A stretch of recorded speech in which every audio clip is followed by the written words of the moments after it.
abuse of power by the White House, which is something that unfortunately keeps repeating in this country. And also, the characters at the heart of the story finally decided to come forward and go public. This is a story about the most secret kind of CIA officer, Knock. Those people never come out of the shadows, ever. And Valerie Plame finally made the decision to allow somebody to tell her story. And we're getting a glimpse inside the CIA that no one has ever been able to bring to the screen before. I mean, you've had a lot to share before.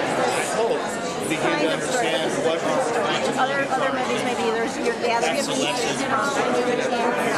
Tell me what you like about this story and still alive.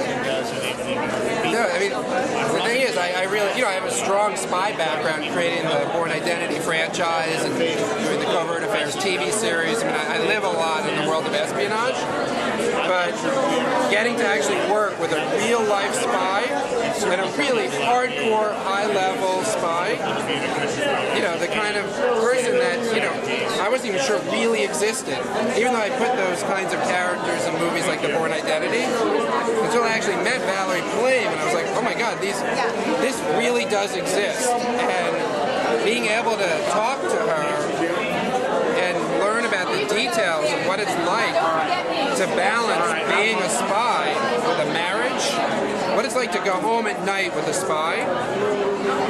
How does a marriage work when you can't tell your husband where you're going and when you'll be back?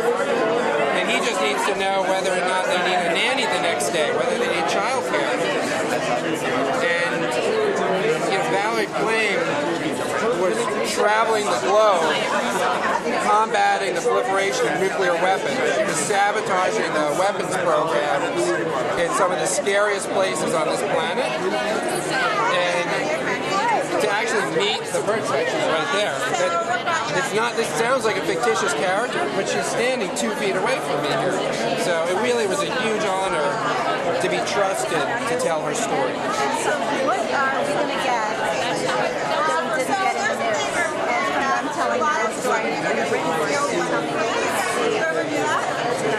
No. I'm not going to criticize the news, but they never got the story. I'm not going to criticize them because, penetrating the CIA is probably the hardest thing I've ever done in my career. And I've done some pretty ambitious movies. I've shot some very dangerous and tricky places.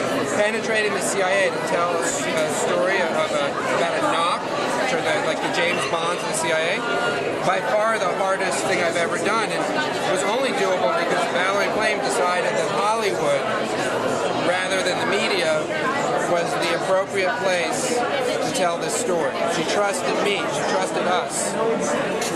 Huge honor, huge responsibility. It's very funny seeing them next to each other. I don't know if it's shooting together. They do look like sisters.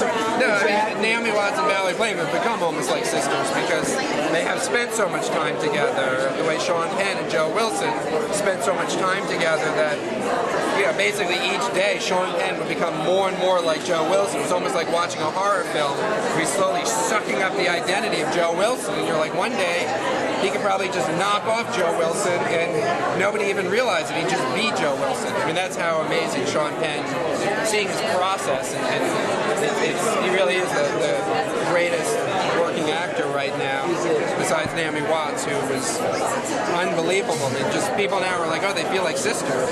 They didn't start the movie like that. That's Naomi Watts evolving into Valerie Plame.